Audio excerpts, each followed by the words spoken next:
Ini dia breakdown What If untuk episode bagaimana jika T'Challa menjadi Star-Lord. So Varian, let's talk about it.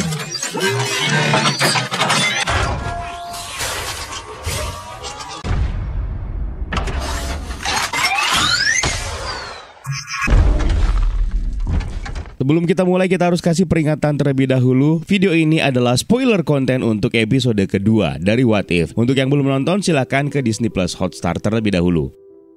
Di episode kedua ini, The Watcher membawa kita untuk melihat kejadian bagaimana jika Yondu dan Ravagers ternyata salah orang, yang mana mereka menculik T'Challa, bukan Peter Quill. Rupanya ada begitu banyak perubahan yang terjadi. T'Challa bahkan bisa dianggap sebagai Star-Lord yang terbaik, lebih baik daripada Peter Quill di timeline aslinya. Penculikan dirinya ternyata membuat Yondu dan Ravagers menjadi jauh lebih heroik. Yang lebih mengejutkannya lagi, T'Challa bahkan ternyata mampu meyakinkan Thanos untuk membatalkan niatnya memusnahkan setengah populasi alam semesta. Tapi bukan berarti penaklukan dunia berhenti begitu saja setelah Thanos mengurungkan niatnya. Rupanya yang menggantikan posisi Thanos di series What If episode kedua ini adalah The Collector. Black Order yang dalam film Avengers Infinity War kita kenal dengan Children of Thanos ternyata dipekerjakan oleh Tenalir Tivan ini. Dengan berbagai petunjuk melalui detail yang diperlihatkan di Nowhere, rupanya menjelaskan kalau ternyata The Collector alias Tivan telah menaklukkan beberapa planet dan bahkan telah membunuh beberapa karakter utama dalam Marvel Cinematic Universe. Pada akhirnya The Collector bisa dilumpuhkan dan T'Challa akhirnya kembali ke Wakanda dan bahkan menyatukan dua keluarga baru, yaitu Wakanda dan Ravagers. Sementara Ego The Living Planet akhirnya turun tangan sendiri untuk mendatangi Peter Quill yang seharusnya diculik sejak kecil, dan seharusnya ini menjadi sebuah kabar buruk karena akan dimulainya asimilasi antara Ego dan Peter Quill yang kita tidak tahu seperti apa sifatnya di realitas alternatif ini. Pada intinya, penjelasan dari keseluruhan episode kedua ini menegaskan bahwa dengan T'Challa yang kini menjadi Star-Lord, itu berarti Guardians of the Galaxy tidak akan pernah terbentuk. Sementara Drax tidak akan menjadi The Destroyer dan juga Thanos tidak jadi menjentikan jarinya, maka tidak akan ada kejadian snap seperti yang terjadi di Infinity War.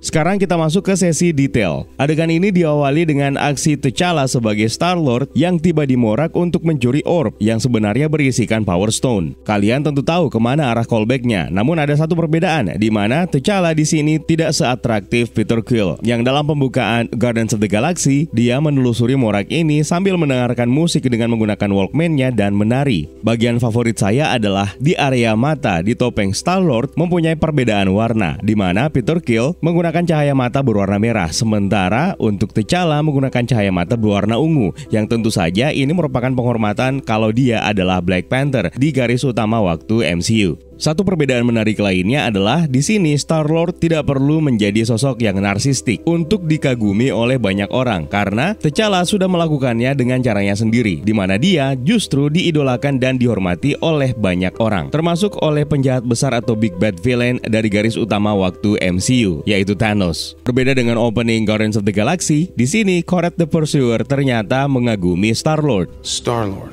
Who? Star-Lord, man. Oh, Star-Lord! I'm a huge fan of your work. Itulah kenapa Koret akhirnya membungkuk dan berlutut di hadapan T'Challa, sama dengan apa yang dilakukan oleh Bruce Banner ketika pertama kali bertemu dengan T'Challa di Wakanda. Namun dibalas dengan reaksi yang sama oleh T'Challa, di mana mereka semuanya tidak perlu berlutut di hadapannya karena kaum Wakanda tidak pernah melakukan hal tersebut. Kita lalu diajak kembali untuk menyaksikan adegan ikonik dari Guardians of the Galaxy, hingga datanglah Yondu. Suli suaranya kembali diisi oleh Michael Rooker. Di sini T'Challa mengingatkan Yondu bahwa jika saja Ravager tidak berubah, maka kemungkinan Yondu akan kehilangan setengah giginya. Lelucon yang bagus untuk mengingatkan bahwa Yondu memang memiliki beberapa gigi palsu dalam penampilan utamanya di MCU. Dan perhatikan baik-baik, di series What If ini ternyata Yondu masih memiliki gigi putihnya yang lengkap. Satu detail menarik lagi, dalam film Guardians of the Galaxy, Peter Quill meninggalkan Morak dengan menggunakan pesawat Milano-nya. Namun di series What If ini, pesawat tersebut ternyata tidak bernama Milano, melainkan Mandela, yang mana tentu saja ini merupakan penghormatan terhadap tokoh terkenal dari Afrika Selatan, yaitu Nelson Mandela. Sulih suara Nelson Mandela sendiri bahkan sekilas sempat terdengar di episode finale Loki. Dalam adegan flashback sebelum T'Challa diculik oleh Ravagers, T'Challa kecil mengeluhkan kepada ayahnya King T'Chaka mengenai status status Wakanda yang menjadi negara terisolasi. T'Challa justru meminta kepada ayahnya agar Wakanda mengungkap jati dirinya dan akhirnya bisa mendapatkan pengakuan dari dunia luar. Ini juga sebenarnya merupakan sebuah callback terhadap apa yang dilakukan oleh T'Challa ketika menjadi raja, menggantikan King T'Chaka, di mana di ending film Black Panther, King T'Challa akhirnya mengungkap jati diri mereka di depan anggota majelis PBB. Pada akhirnya T'Challa kecil diculik oleh Kraglin dan Ravagers, yang mana adegan ini benar-benar sama dengan kisah originalnya di Guardians of the Galaxy, mulai dari teknik pengambilan gambarnya sampai kepada pewarnaannya. Pada saat T'Challa dan Ravagers merayakan aksi pencurian mereka di sebuah bar di luar angkasa yang bartendernya adalah Thanos, di sini Yondu berkelakar sambil bercanda mengatakan bahwa nggak ada salahnya untuk menyakiti para Skrull.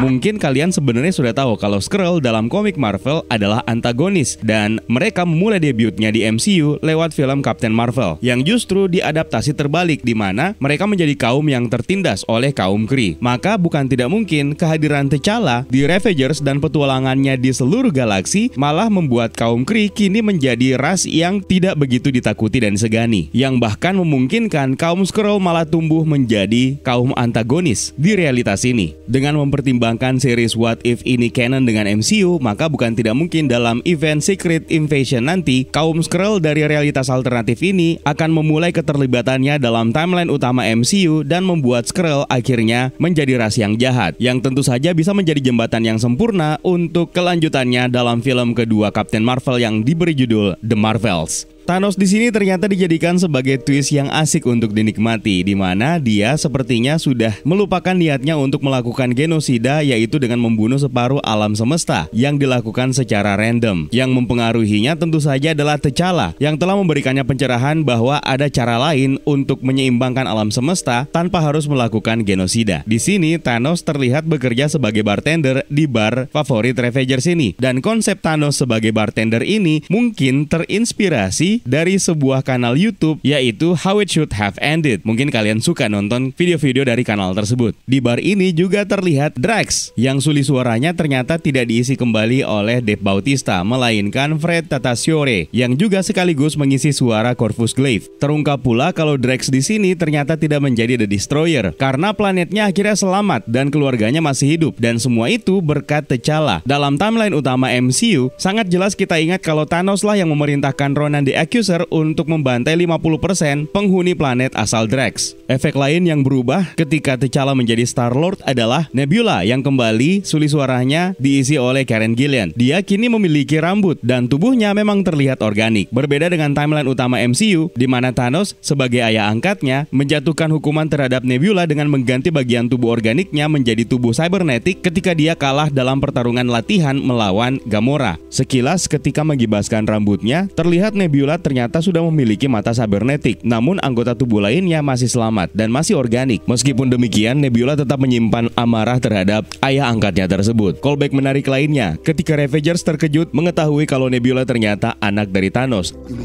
Your offspring? Adopted. It's a long story. Ini merupakan callback untuk film Thor Ragnarok. I've never met this man in my life. He's my brother. Adopted. Penampilan Nebula di sini juga terlihat mirip dengan komiknya, kecuali rambut blondenya itu diadaptasi dari rambut asli Karen Gillan. Dan fun fact lainnya, Nebula ini sebenarnya bukan putri angkat Thanos dalam komik. Dia adalah seorang ras alien yang berasal dari planet Luvomoid dan mengaku-ngaku sebagai cucu Thanos. Gamora sendiri tentu saja belum diangkat sebagai anak oleh Thanos karena sesuai dengan pernyataan di awal, Thanos akhirnya membatalkan niatnya untuk melakukan genosida terhadap seluruh alam semesta, yang mana itu berarti Thanos tidak jadi menginvasi planet asal Gamora, seperti yang terlihat dalam timeline utama MCU. Tapi itu masih sebatas teori saja, karena kita masih belum mengetahui apakah season 1 dari What If ini terjadi dalam satu realitas yang sama, yang merupakan realitas alternatif dan terpisah dari realitas utama MCU. Apalagi dalam trailer kita bahkan melihat Gamora begitu superior dengan memegang Twin Sword milik Thanos. Saya sendiri beranggapan kalau ini terjadi di realitas yang berbeda. Dan karena MCU sekarang sudah mulai memasuki multiverse saga, meskipun itu belum dikonfirmasi sama sekali, dan melihat series ini dirilis pasca series Loki yang memperlihatkan kemunculan berbagai macam timeline, maka bukan tidak mungkin jika setiap episode menceritakan kejadian yang terjadi di realitas yang berbeda, maka di episode-episode terakhir nantinya realitas tersebut akan bersatu sebagai akibat dari Multiverse of Madness. Madness. Dan pada saat itu pula lah waktu yang tepat untuk memperkenalkan sebuah team up yang nantinya akan kita kenal sebagai Guardians of the Multiverse. Kembali ke Thanos. Dalam pertemuannya dengan Nebula, T'Challa berupaya meyakinkannya untuk memperbaiki hubungan dengan Thanos, di mana T'Challa menyebut kalau Thanos kini berkebun. Ini merupakan referensi cita-cita Thanos yang akan mulai berkebun setelah menuntaskan misinya untuk menghapus separuh populasi alam semesta, seperti yang terlihat dalam Avengers Infinity War dan dalam Avengers Endgame. Dampak yang ditimbulkan dari insafnya Thanos dalam episode kedua ini tidak hanya sebatas Nebula dan Gamora. Kalau dipikir-pikir, batalnya Thanos untuk melakukan genosida juga sebenarnya berpengaruh terhadap Avengers. Dalam timeline utama MCU, Thanos mengutus Loki dengan meminjamkan scepternya yang berisi Mind Stone untuk melakukan invasinya ke bumi dengan membawa pasukan Chitauri. Itu berarti hal tersebut tidak akan terjadi di episode kedua ini. Maka tentu saja tidak akan ada film The Avengers, yang berarti The Avengers tidak akan pernah terbentuk. Bukan hanya itu, tidak adanya Scepter dan Loki, maka tentu saja juga tidak akan ada Vision dan Ultron. Dan tentu saja ini berarti Sokovia tidak akan hancur, yang artinya Baron Zemo masih akan tetap menjadi manusia yang tidak menyimpan dendam sama sekali terhadap manusia super. Wanda Maximoff dan Pietro Maximoff pun juga kemungkinan tidak akan menjadi korban percobaan Hydra. Misi besar untuk episode ini adalah untuk mencuri Embers of Genesis dari markas The Collector yang terletak di Nowhere. Embers of Genesis ini adalah sebuah debu kosmik yang kaya akan nutrisi yang bisa mengubah seluruh ekosistem. T'Challa tentu saja dengan senang hati menerima misi yang ditawarkan oleh Nebula, di mana dia sebenarnya berkesempatan untuk menghapus kelaparan di seluruh galaksi. Sedikit detail menarik, ketika Nebula menjelaskan rencananya, terdengar background yang mereka gunakan adalah background yang sama ketika Louis menceritakan storytelling hebatnya dalam film Ant-Man dan Ant-Man and the Wasp. I was at a wine tasting with my cousin Ernesto.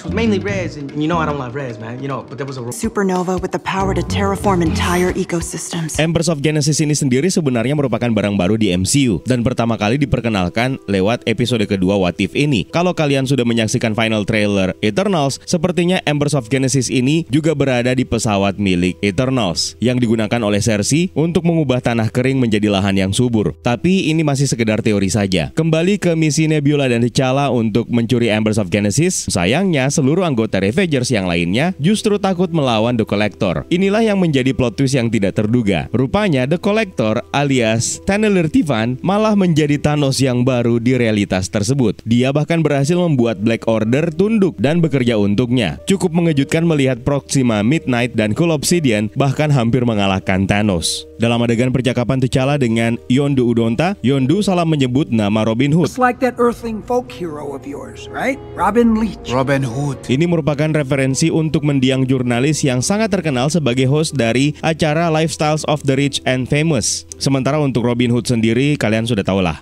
Adegan berpura-pura antara Thanos dan Korath juga sebenarnya merupakan sebuah callback ketika Thanos dalam timeline utama mencekik Loki hingga tewas. Di antara sekian banyak koleksian The Collector, kita bisa melihat Cosmo the Dog yang juga muncul dalam film Guardians of the Galaxy dan juga berasal dari komik. Lalu ada Dark Elf, salah satu villain dari Thor The Dark World yang juga muncul dalam film Guardians of the Galaxy. Dan kembalinya Howard the Duck yang sekali lagi disulisuarakan oleh Seth Green. Howard the Duck sendiri akhirnya menjadi pemandu bagi T'Challa untuk mencari Embers of Genesis. Dia bahkan sempat menyebutkan nama Frost Giant yang sebenarnya merupakan ras asli Loki dan juga Kronan yang merupakan ras makhluk berbatu yang mana salah satunya adalah Korg yang debut dalam film Thor Ragnarok. Salah satu koleksian The Collector yang menyita perhatian saya adalah Rhinoceros yang dalam timeline utama hanya hidup di Wakanda. Salah satu robot bartender yang ditemui oleh T'Challa dengan Howard the Duck merupakan robot bartender yang juga sempat muncul dalam Thor Ragnarok yang ditemui oleh Valkyrie di Sakaar. Beralih ke ruangan lainnya, terlihat begitu banyak koleksian yang tidak asing di mata kita para penggemar MCU. Di antaranya adalah Milano yang merupakan kapal milik Peter Quill, berbeda dengan Mandela yang digunakan oleh T'Challa dalam series ini. Juga terlihat kapal pribadi milik Grandmaster. Juga terdapat kendaraan yang digunakan untuk menjelajahi Quantum Realm. Lalu di bagian atasnya ada Queen Jet, juga terdapat kapal milik Xandar yang digunakan oleh Nova Corps. Di bagian ini agak samar, terlihat seperti mirip jet prototype milik Captain Marvel. Juga ada Necrocraft milik Ronan the Accuser. Dan yang menyita perhatian adalah pesawat X-Wing yang sebenarnya berasal dari franchise Star Wars yang menjadi koleksian milik The Collector. Pada saat T'Challa menemukan Wakanda Spacecraft, terdengar background yang akrab yang digunakan dalam film Black Panther.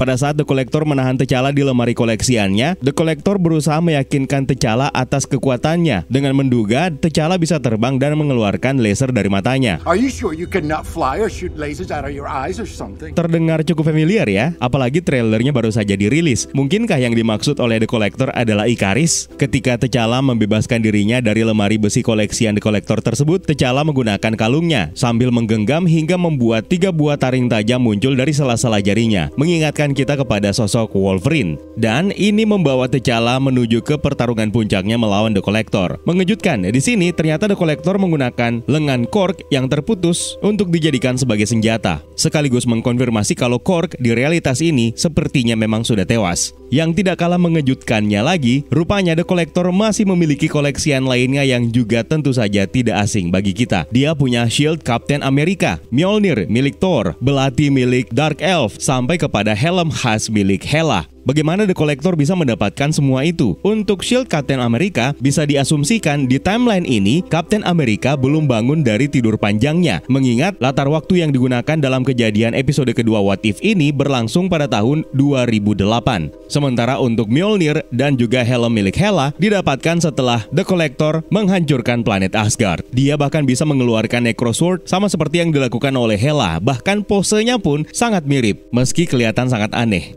Saat Thanos memutuskan untuk menghadapi pasukan The Collector seorang diri, Not crazy.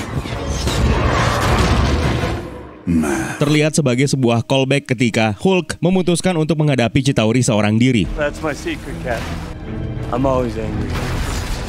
Thanos lalu terlihat menahan palu milik Cool Obsidian, yang juga merupakan callback ketika Spider-Man menahan palu milik Cool Obsidian dalam film Avengers Infinity War. Beruntung Nebula datang untuk menyelamatkan Thanos dengan menggunakan Embers of Genesis hingga berhasil melumpuhkan Cool Obsidian. Nasib The Collector di sini terlihat sangat mirip dengan yang dialami oleh The Grandmaster di ending Thor Ragnarok. The Collector dikepung oleh tahanan koleksian miliknya, sementara The Grandmaster dikepung oleh rakyat Sakar yang tidak puas terhadap dirinya. Pada akhirnya T'Challa kembali ke Wakanda dan mempertemukan dirinya dengan King T'Chaka yang sudah 20 tahun ini mencarinya. Kita juga akhirnya kembali melihat Queen Ramonda dan juga ada Shuri. Okoye juga terlihat sekilas terlibat obrolan singkat dengan Thanos yang kini membawa serta Cosmo the Dog. Kraglin juga terdengar mendiskusikan mengenai jump point bersama dengan pejabat Wakanda. Jump points are the best. They make your face all scrambly. Di mana ini sebenarnya merupakan referensi wormhole antar galaksi yang telah diperlihatkan dalam film Guardians of the Galaxy Volume 2. Ego sendiri akhirnya dimunculkan di ending episode kedua ini, di mana dia akhirnya datang ke bumi untuk menemui Peter Quill yang kini sudah dewasa. Kapal yang digunakannya juga masih sama dengan kapal yang digunakan dalam versi live action. Sementara Peter Quill masih sesuai dengan hobinya di versi live action, di mana dia suka mendengarkan musik tahun 1980-an yang menjadi peninggalan mendiang ibunya. Dan dia bekerja di Dairy Queen, yang mana ini sebenarnya merupakan restoran yang sama yang ditampilkan dalam Guardians of the Galaxy Volume 2. Sayangnya sepertinya ini bukan ending yang bagus untuk episode kedua ini, karena kita tidak pernah tahu Peter Quill apakah akan menjadi baik dan menolak ajakan Ego the Living Planet, atau malah justru lebih tertarik dengan urusan kosmik, yang mana itu berarti akan mengancam seluruh galaksi. Bahkan ada kemungkinan Ego the Living Planet akan berhasil menjalankan misinya di realitas ini. Dan inilah ancaman utama yang akan dihadapi oleh gabungan potensi kekuatan antara Ravagers dan pasukan Wakanda. Yang jelas, kalimat terakhir yang muncul di akhir episode kedua ini sangat menggugah hati, terutama untuk para penggemar Chadwick Boseman, yang mana episode ini didedikasikan untuk mendiang Chadwick Boseman. Kabarnya T'Challa masih akan kembali tampil di beberapa episode lagi di What If. Kita tunggu saja. Nah, itu dia beberapa referensi dan detail-detail menarik yang hadir dalam episode kedua What If. Mudah-mudahan ada banyak hal seru lainnya yang akan dimunculkan di episode ketiga nanti. Dan kalau ada detail yang terlewatkan dan mungkin kalian mengetahuinya, jangan sungkan tambahkan di kolom komentar di bawah ya. Varian, terima kasih buat kalian yang sudah menonton, dan juga terima kasih buat kalian yang sudah bergabung di membership community. It's time for me to sign out. My name is Eka. Stay safe and until next time.